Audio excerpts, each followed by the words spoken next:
सबसे पहले देवभूमि को दंडवत, देवभूमि के सभी साथियों को, सभी लोगों को मेरा प्रणाम। चार धाम की यात्रा शुरू होने पे सभी लोगों को बहुत बहुत बधाई। उत्तराखंड को बने हुए 21 साल हो गए। इन 21 सालों में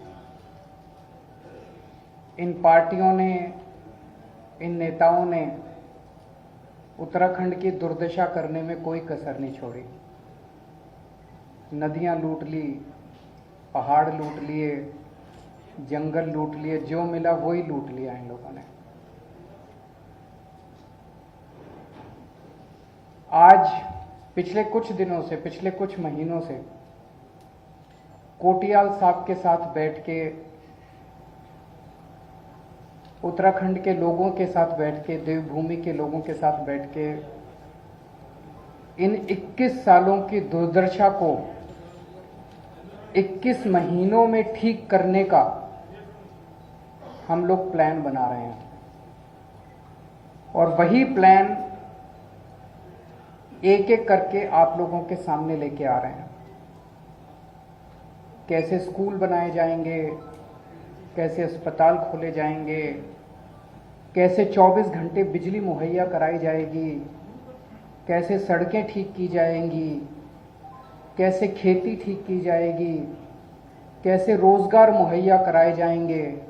इन सारी चीजों के ऊपर जो 21 साल में इन सब ने मिलकर दुर्दशा की है, इस दुर्दशा को 21 महीनों में ठीक करने का पूरा प्लान हम लोगों ने उत्तराखंड के लोगों के साथ मिलकर तैयार किया है। उस प्लान का पहला बिंदु मैं अभी जब कुछ हफ्ते पहले आया था तब आपके बीच में रखा था कि लोग बिजली के बिलों से परेशान हैं, किसान बिजली के बिलों से परेशान हैं, पुराने अनाप शनाप बिलों से परेशान हैं। तो हमने कहा कि जैसे दिल्ली में करके दिखाया, दिल्ली में आज लगभग 73% लोगों को मुफ्त बिजली मिलती है। हमने करके दिखाया है, हम झूठे वादे नहीं करते।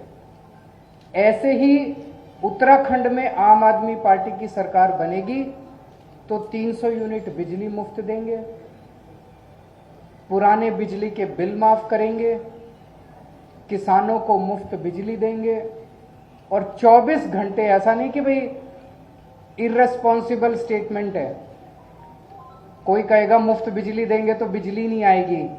24 घंटे बिजली आएगी और मुफ्त बिजली आएगी। और मैं कोई नेता नहीं हूं, मेरे को नेतागिरी करनी भी नहीं आती। हमारी ये कमजोरी भी है कि हमारे को राजनीति नहीं करनी आती, इसीलिए 24 घंटे ये लोग हमको गालियां देते रहते हैं। लेकिन मैं जो कहता हूं वो करता हूं और कहने के पहले पूरा होमवर्क करके आता हूं। तो हमने कहा मुफ्त बिजली देंगे तो देंगे, 24 घंटे बिजली देंगे तो देंगे। दिल्ली में करके दिखाया है। आज देवभूमि के युवाओं का दर्द, आज देवभूमि के युवाओं की जो तकलीफ है उसके बारे में बातचीत करने के लिए आया हूं। जैसा भी कोटियाल साहब कह रहे थे, उत्तराखंड के युवा में खूब एनर्जी है। उत्तराखंड के युवा को जब भी अवसर मिला उसने गजब के काम करके दिखाए हैं। उत्तराखंड का युवा जब फौज में जाता है तो गजब की शक्ति दिखाता है। लेकिन पिछले 21 सालों की जो दुर्दशा इन पार्टियों और नेताओं ने मिलकर की है, उन्होंने युवाओं की भी दुर्दशा कर दिया। आज युवा के पास आज युवा अवसरों की तलाश में, उत्तराखंड के अंदर उसको जब अवसर नहीं मिलते तो उसको अवसरों की तलाश में अपना घर बार छोड़ के पूरे चारों तरफ दुनिया में देश की तरफ जाना पड़ता है। कोई अपना घर छोड़ के नहीं जाना चाहता अपनी मर्जी से। सब चाहते हैं कि मैं अपने घर में ही रहूं, अपने गांव में ही रहूं, अगर मुझे वहां अवसर मिल जाए तो।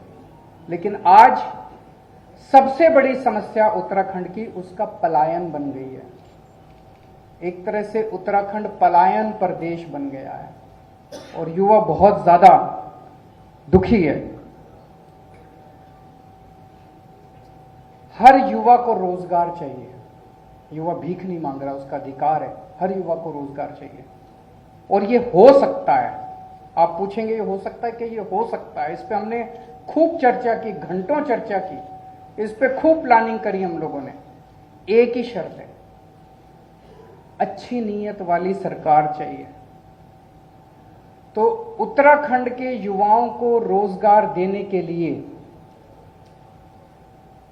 उत्तराखंड के युवाओं को रोजगार मुहैया कराने के लिए आज मैं 6 घोषणाएं कर रहा हूं।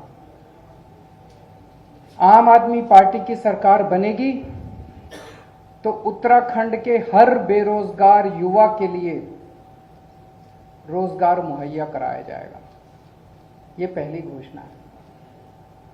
दूसरी घोषणा, जब तक उस बेरोजगार युवा को रोजगार नहीं मिल जाता, हर परिवार से एक युवा को 5,000 रुपये महीना दिया जाएगा जब तक उसके लिए रोजगार मुहैया नहीं करा दिया जाता। इसको आप बेरोजगारी भत्ता कह लीजिए, जो मर्जी कह लीजिए। तीसरा, सरकार में और प्राइवेट में 80% नौकरियां उत्तराखंड के बच्चों के लिए रिजर्व की जाएंगी।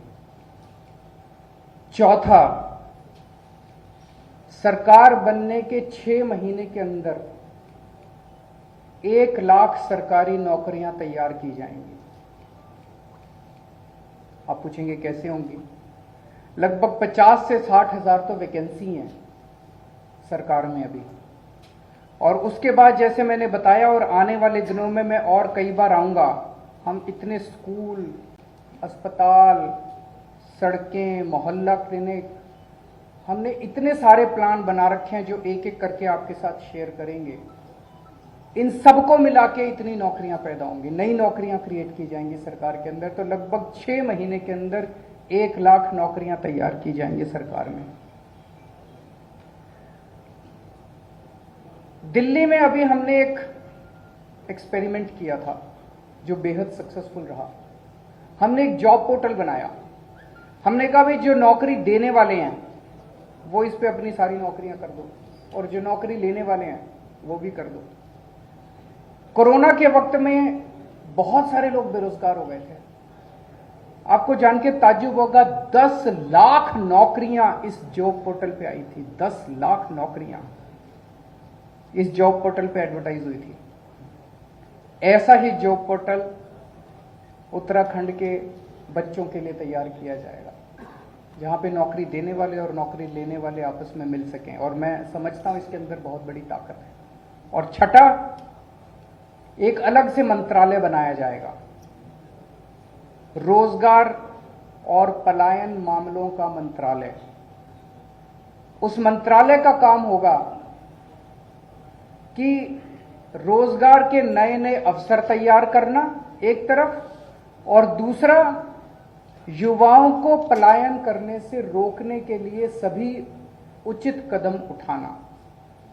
और तीसरा, जो लोग उत्तराखंड छोड़ के चले गए हैं वो अगर वापस आना चाहते हैं, पलायन कर चुके हैं, वो वापस आना चाहते हैं, उनके लिए उचित कंडीशंस तैयार करना।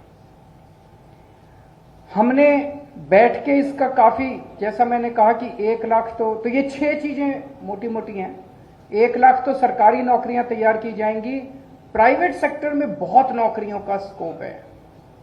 टूरिज्म के अंदर इतनी असीमित संभावनाएं हैं, असीमित अवसर हैं, इनफाइनाइट अवसर हैं। टूरिज्म का जबरदस्त इंफ्रास्ट्रक्चर तैयार किया जाएगा। इसमें वाइल्ड लाइफ है, एडवेंचर टूरिज्म है, इतनी किस्म किस्म की जड़ी बूटियां हैं, बायोटेक इंडस्ट्री शुरू की जा सकती है। पूरी दुनिया से लोग आएंगे यहां पे। अभी थोड़े दिन पहले कोटियाल साहब ने अनाउंस किया था कि उत्तराखंड को पूरे विश्व के हिंदुओं की आध्यात्मिक राजधानी बनाया जाएगा।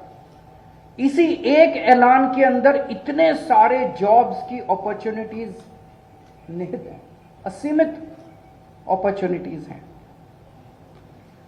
तो मैं और कोटियाल साहब जो हमारे सीएम कैंडिडेट हैं, उनको नौकरी दिलवाना आता है। उन्होंने अभी तक 10,000 बच्चों को तब नौकरी दिलवाई जब उनके पास कोई ताकत नहीं थी, उनके पास कोई शक्ति नहीं थी। इच्छा थी दिल में बस कि मेरे बच्चे बेरोजगार क्यों हैं, मेरे उत्तराखंड के बच्चे बेरोजगार क्यों हैं।